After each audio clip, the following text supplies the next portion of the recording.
Hola, ¿qué tal? Un abrazo para ti. Muchísimas gracias por acompañarnos. Que la gracia y la paz y el favor del Señor esté con todos ustedes. Cuando yo menciono la palabra disección, quizás viene a la memoria, a la mente, diversos conceptos de lo que significa esta palabra. A lo mejor tú dices, para mí la disección tiene que ver con la anatomía, con la medicina, cuando se divide en partes un cuerpo muerto de una persona, de un animal, de una planta. Eso para mí es disección, para conocer un poco de sus órganos, para estudiar sus partes. Otros dirán, de pronto, para mí la disección tiene otro significado. Quizás dividir un texto, una novela, qué sé yo, una película o tal vez una carta. Eso para mí es disección. Y claro que sí, las dos acepciones, las dos definiciones son correctas. Pero yo me quedaría con la segunda definición, con aquella que tiene que ver con dividir una carta para entenderla mucho más. ¿Por qué? Porque hoy, a la luz de la palabra de Dios, pretendo diseccionar una de las oraciones, no una, sino la única oración perfecta que se ha proferido en la historia de la humanidad. Y esta oración tú la conoces, la has oído mencionar, la has recitado, la has rezado posiblemente, y se trata del Padre Nuestro, que viene su origen del latín, Pater Noster, y que la aprendimos quizás en la religión tradicional a mencionarla eventualmente. Ese es el Padre Nuestro, que está enmarcado en lo que se conoce como el Sermón del Monte o el Sermón de la Montaña, que Jesús dio como una enseñanza estupenda, maravillosa, gloriosa, allí en esa montaña. Recordemos que Jesús había ya salido a las calles a predicar, a desarrollar su ministerio, y encuentra que la gente tiene mucha acogida, lo siguen muchas personas, y entonces ya no hay plazas, ya no hay sitios para albergar esta cantidad de gente, y Jesús se le ocurre llevar a toda esta multitud al pie de una colina, al monte, para darles esta profunda enseñanza. Y justamente la oración del Padre Nuestro está inmersa dentro de este precioso Sermón del Monte. ¿Qué les enseña Jesús en el Sermón del Monte? Bueno, les habla de las bienaventuranzas, les habla de los mandamientos, también de que somos la sal del mundo, de que somos la luz que ilumina la tierra y una serie de cosas que llegan a lo más profundo de nuestro corazón. Pero también les hace un reproche, Jesús de Nazaret. Y ese reproche tiene que ver con la oración, que se había convertido en una fórmula repetitiva, una palabrería pública inclusive, y Jesús dice, no, esa no es la oración. La oración es más íntima, más cercana a Dios. Y yo quiero que tú tengas una oración más cercana, más íntima conmigo, parece ser la consigna o la enseñanza que Jesucristo les da a cada una de las personas en ese momento. Entonces ocurre que se aproxima un discípulo de Jesús y le dice, Maestro, ¿por qué no nos enseñas entonces a orar? ¿Cuál es la forma correcta de la oración? Y Jesús entonces responde amorosamente y les enseña esta oración que se llama el Padre Nuestro. Pues bien, el mensaje de hoy tiene que ver con este modelo de oración. Y yo te invito para que me acompañes. Ya sabemos que los evangelios de Mateo y Lucas nos hablan de los detalles del Sermón del Monte y también de la oración que enseñó Jesús de Nazaret. Y yo te invito, por favor, para que me acompañes en tu Biblia, en tu dispositivo, al libro de Mateo 6, el capítulo 6 de Mateo, versículos 9 al 13.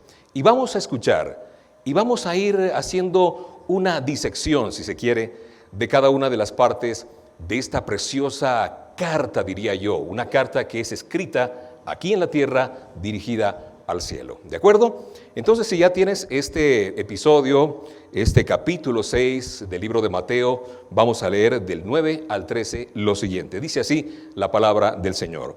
Vosotros pues oraréis así, Padre nuestro que estás en los cielos, santificado sea tu nombre.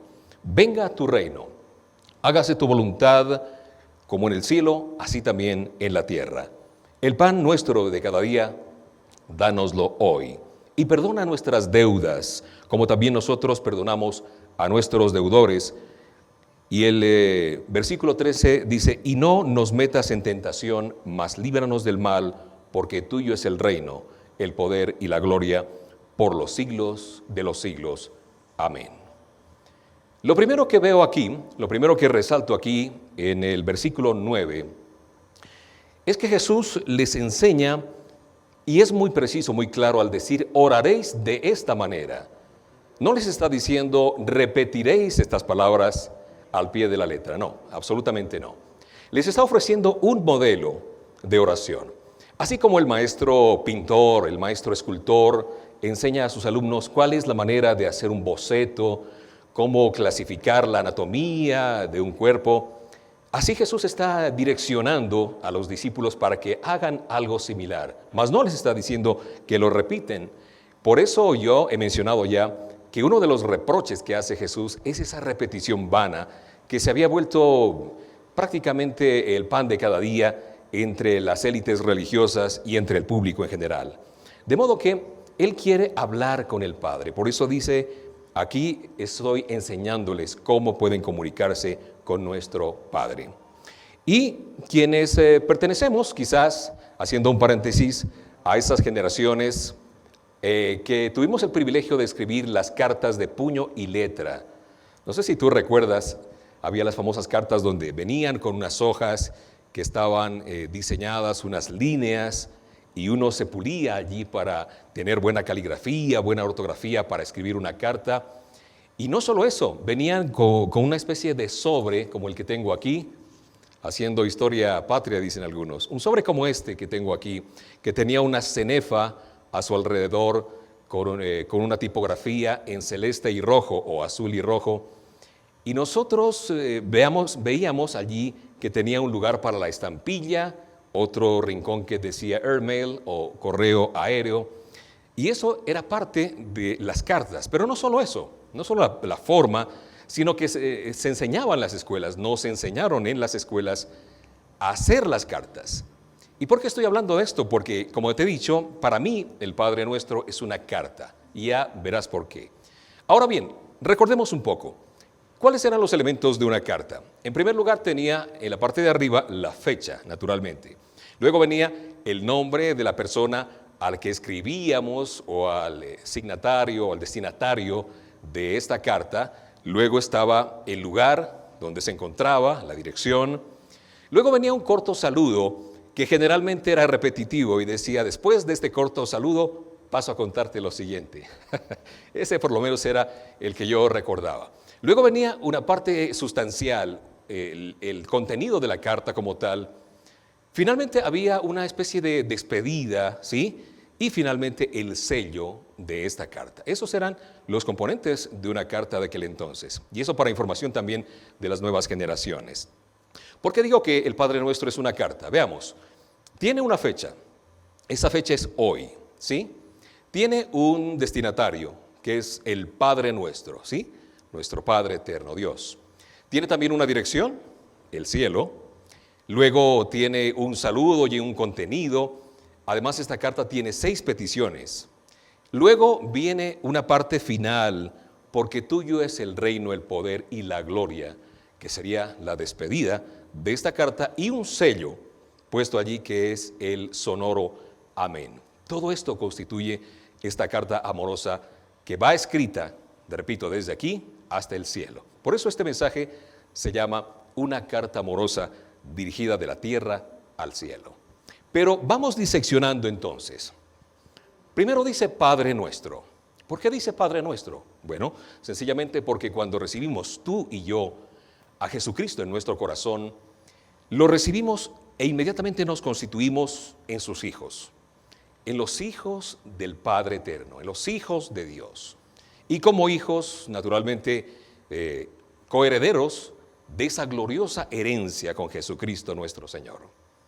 ¿Y por qué dice Padre Nuestro y no Padre mío? Pues sencillamente porque pertenecemos a una comunidad de creyentes. Por eso estamos aquí reunidos tú y yo, al margen de que sea una reunión virtual. Tú y yo estamos unidos a un grupo de creyentes alrededor del mundo, alabando el nombre del Señor este día. Y por eso dice Padre nuestro, nos habla de compartir, de fraternizar, de tener una hermandad, esa parte entrañable que nos ofrece solo el nombre de Cristo Jesús. Dice Padre nuestro.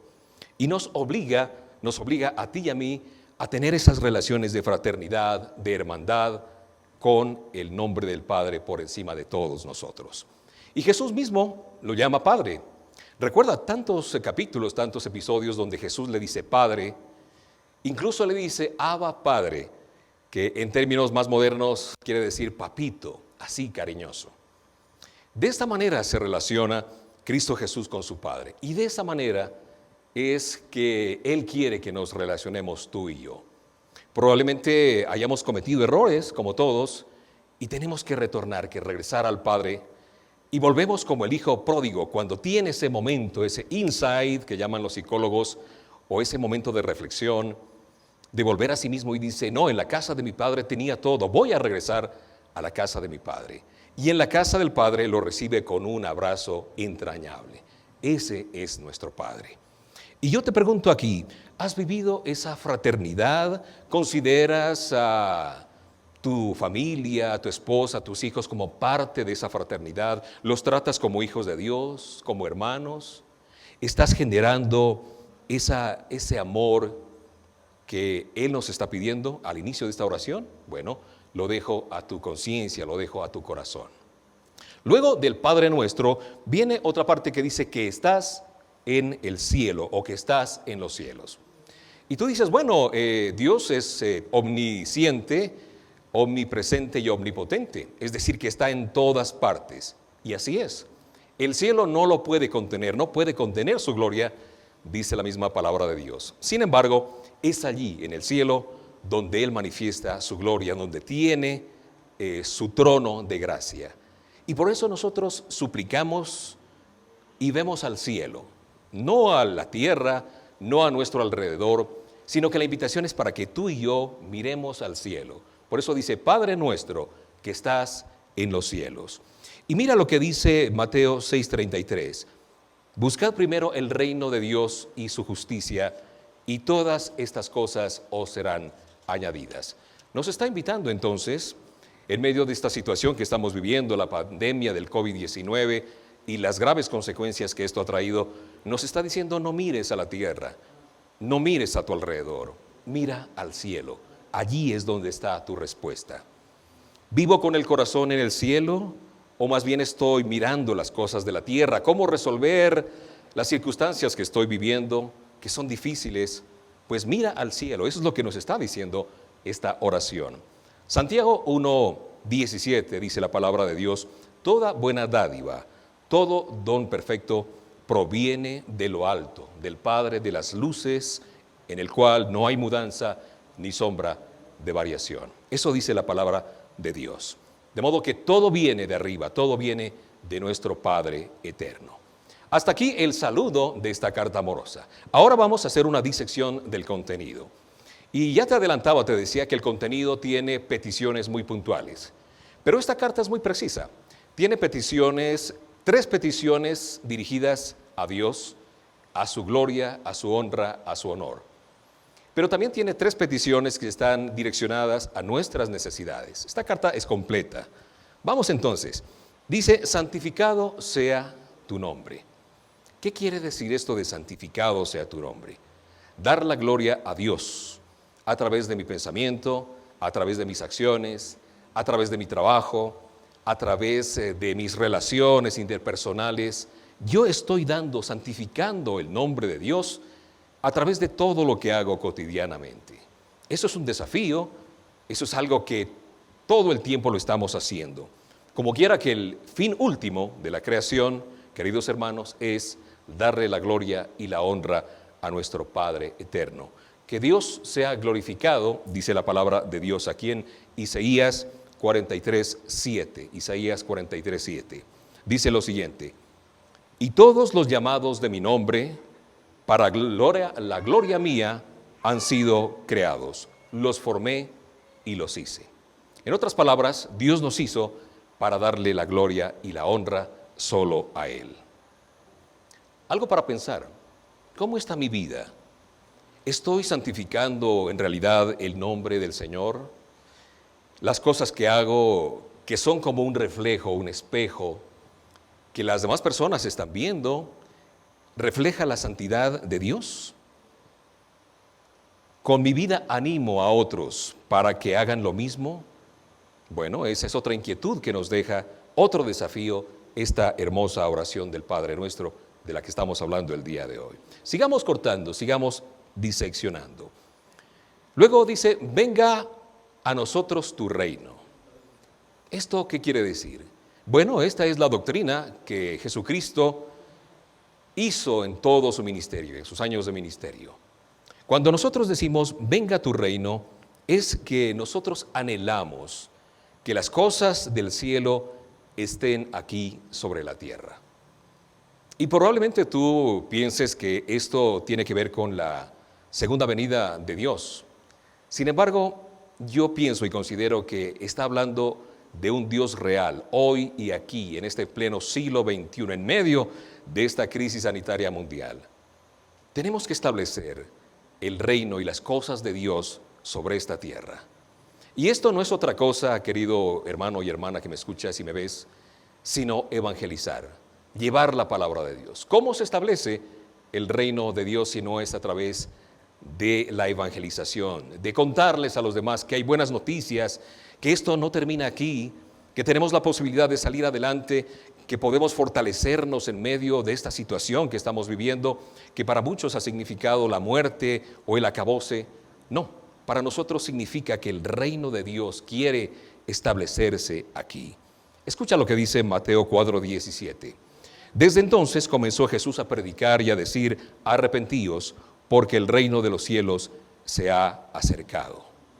Esa es la doctrina, como te digo, lo que enseña Jesús, lo que está enseñando continuamente, y nosotros somos voceros de esas buenas noticias. Somos, como decía el gran escritor de las Crónicas de Narnia y otros libros, C.S. Lewis, como los parlantes, las bocinas, los altoparlantes que utiliza Dios para esparcir la palabra de Dios a todo rincón. Y la pregunta aquí, también, en esta parte donde dice, venga tu reino, ¿amo y vivo el Evangelio? ¿Procuro imitarle en todo lo que más pueda, en lo más posible? Es un desafío para ti que el reino de Dios se acerque en este tiempo. Seguimos con la disección de esta oración del Padre Nuestro. Dice, hágase tu voluntad como en el cielo, así también en la tierra. Ahora quiere decir, y viene conectado con lo anterior, que se establezca todo aquello que nosotros estamos predicando. Que no solo sean palabras vanas, repeticiones, situaciones utópicas, religiosas, no. Lo que quiere es que se establezcan esos principios.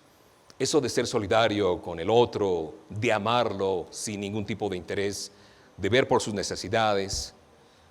Debo pedirle a Dios que me capacite con el propósito de hacer lo que dice aquí, hágase tu voluntad. Y generalmente nosotros no hacemos la voluntad de Dios, porque aquí hay un factor muy importante y es la obediencia. Yo te cuento que la Organización Mundial de la Salud ha dicho en las últimas semanas que no se ha podido manejar correctamente la pandemia. ¿Por qué? Por un factor, la desobediencia. Nosotros como ciudadanos de todos los países, no solamente de los Estados Unidos, de Brasil, donde las cuotas de infectados por el COVID-19 son alarmantes, sino en nuestros países, en nuestros barrios, aquí mismo, la desobediencia ha hecho que esta pandemia sea totalmente inmanejable. Y eso lo asegura la Organización Mundial de la Salud, la Organización Panamericana de la Salud también lo dicen. El factor que ha contribuido a que se expanda o que sea exponencial esta epidemia es la desobediencia de la gente. Entonces lo que dice aquí es que se haga su voluntad, la voluntad de Dios, no lo que yo quiero. Nosotros decimos que Jesús es mi Señor y mi Salvador, pero probablemente se quede en la segunda parte, que sea mi Salvador, pero no mi Señor. Yo quiero hacer lo que yo quiera. Creo que no es conveniente obedecer todo, no ir a los extremos, a ser muy religiosos, etc. Pero esa es la voluntad de Dios para mi vida. Y Él está hablando justamente de que nosotros debemos hacer su voluntad. Decimos que es nuestro rey, pero es un rey nominal. ¿sí? Decimos que es nuestro rey, pero obedecemos a medias. Y aquí dice, hágase tu voluntad, así como en el cielo, también en la tierra. Y Jesús está hablando con causa propia, con propiedad, ¿sí? Con autoridad. Porque Él dice, hágase tu voluntad, lo que yo oré en el huerto del Getsemaní, allí donde estaba preocupado que mi sudor se convirtió en sangre, yo dije, Señor, hágase tu voluntad y no la mía. Y no pase este cáliz amargo que debo yo beber, que debo apurar, sino que se haga tu voluntad. Un ejemplo de la voluntad de Dios. Eso es lo que nos está diciendo en esta porción de la escritura de la Biblia. En todas las cosas diarias que busco, es decir, siempre trato de agradar a Dios o quiero salirme con la mía, que se haga su voluntad o que se haga mi voluntad. Esa es la pregunta que nos está haciendo el Señor aquí en esta porción. Y vamos adelante. Luego dice, el pan nuestro de cada día, dánoslo hoy.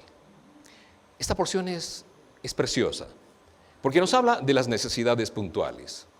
Nos habla del pan, y esto va concatenado, va unido a lo que estaba yo diciendo, porque hemos visto que se han hecho peticiones para que la gloria, el reino y la voluntad de Dios se establezcan aquí en la tierra. Es parte de la oración. Pero ahora vienen las necesidades tuyas y mías, y nos habla, nos dice de que yo necesito el pan de cada día, el sustento, el alimento. No puede haber una sanidad espiritual, afectiva, si no hay también la sanidad física, el sustento físico. Hoy por hoy estamos viendo que muchas familias, queridos hermanos y amigos, están en situaciones difíciles. Tú y yo hemos pasado situaciones de apretarse el cinturón hasta más no poder por la situación económica que se ha derivado de esta crisis sanitaria mundial. Y entonces necesitamos orientar nuestra oración para que esos recursos lleguen a casa, para que mis hijos tengan que alimentarse, tengamos los recursos para la colegiatura de los niños, para que podamos ver por su salud. Entonces todo esto significa pan, es algo físico. No estamos pidiendo golosinas, comida chatarra, estamos pidiendo pan a través de esta oración. Y dice, el pan nuestro. Cuando digo el pan nuestro, me habla de solidaridad, de compartir con los demás. Nos invita a compartir. Y hay muchos testimonios que escuchamos de gente que a pesar de que su situación económica es bien apretada, bien difícil, han podido llevar una canasta con frutas, una funda con arroz, con lentejas, con fideo. Y esto es amor, esto es decir, el pan nuestro, o también decir el pan de todos, que todos podamos beneficiarnos, así sea de lo poco que podamos compartir. Y yo agradezco a aquellos que han sido fieles también en los diezmos, en las ofrendas, porque esto es compartir, quizás dar de gracia lo que hemos recibido del cielo de gracia. Dice, el pan nuestro de cada día. Ese cada día nos habla de el hoy, de este día, no de mañana ni de ayer, sino de hoy. Lo que los israelitas hacían era recoger el maná que venía del cielo todos los días. Y el Señor les decía, no recojan, no acumulen canastos o las ollas del maná, no, porque eso se les va a dañar, se les va a echar a perder. Entonces necesitamos el pan de cada día. Dice, el pan de cada día, dánoslo, ¿cuándo? El día de hoy. La reparación corporal, la reparación física es de todos los días. Y esto me trae a la memoria esa porción del libro de Lamentaciones 3:23, que habla de las misericordias que son nuevas cada día. Así también estamos orando aquí. Danos hoy nuestro pan de cada día. Y miren, vamos llegando ya casi al final de esta porción hermosa del libro de Mateo, que es la oración modelo. ¿Cómo está mi confianza en Dios? Te pregunto yo. ¿Me contento con lo que Dios me da cada día? ¿O trato de acumular? ¿O trato de traer preocupaciones, embargando el mañana, trayéndolo hoy, cargándome de aquellas cosas que me preocupan, de aquellas preocupaciones muy normales, por supuesto, pero que no reflejan que yo tengo fe en el que es capaz de hacerlo todo, nuestro Señor y Salvador Jesucristo? Entonces Él dice, no te preocupes por lo que vas a comer, beber, vestir, porque yo sé, conozco tus necesidades. dice el Señor. Y nos enseña entonces a que no nos preocupemos por lo que nos podrá faltar mañana, porque Él nos asegura que de todas esas cosas Él tiene conocimiento y nos las brinda en abundancia. Amén. Y perdónanos nuestras deudas, dice la siguiente porción, como también nosotros perdonamos a nuestros deudores. Qué feo y qué difícil es cargar consigo una deuda.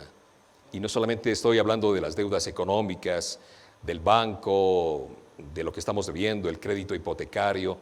Estoy hablando de las deudas que uno tiene con otra persona cuando no perdonas. Cuando tú no perdonas una ofensa, un agravio, una mala cara, qué sé yo, estás también quedándote con la deuda. Estás cargando con esa deuda. Y cuando ves a aquella persona a la cual no quieres pedirle perdón, no quieres acercarte a pedirle perdón, ¿cómo que recuerdas esa deuda?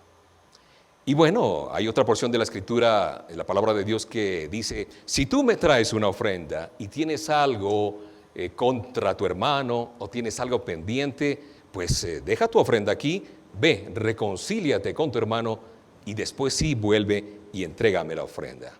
Para el Señor, más importante es que nosotros resolvamos esa deuda, esa falta de perdón, antes de ofrecerle cualquier alabanza, cualquier ofrenda. A lo mejor tú en este tiempo has tenido problemas, has tenido dificultades dentro de casa por este confinamiento. El Señor te está invitando a que así como Él ha pagado tu deuda, ¿sí?, tú también puedas hacer lo mismo, perdonar a tu deudor. ¿Vivo en una actitud de arrepentimiento? Es mi pregunta.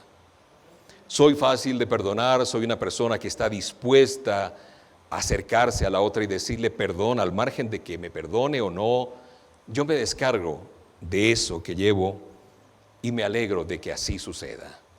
Porque esto es muy puntual. Voy a recibir entonces el perdón de una deuda, pero también voy a perdonar otra deuda a nuestros deudores. Eso es lo que se llama aoristo, es permanente. Todo el tiempo estoy en el propósito de esperar, recibir el perdón y naturalmente perdonar a aquellos que me han ofendido. Seguidamente en esta oración dice, y no nos metas en tentación, mas líbranos del mal. Y tú dices, bueno, ¿será que Dios tienta a alguien? No, definitivamente no. Y yo no lo digo, sino lo dice la palabra por allí en Santiago 1, 14, 15. Escucha lo que dice. Sino que cada uno de ustedes es tentado cuando de su propia concupiscencia es atraído y seducido. Entonces la concupiscencia, dice, después de que ha concebido, da a luz el pecado, y el pecado siendo consumado, da luz a la muerte.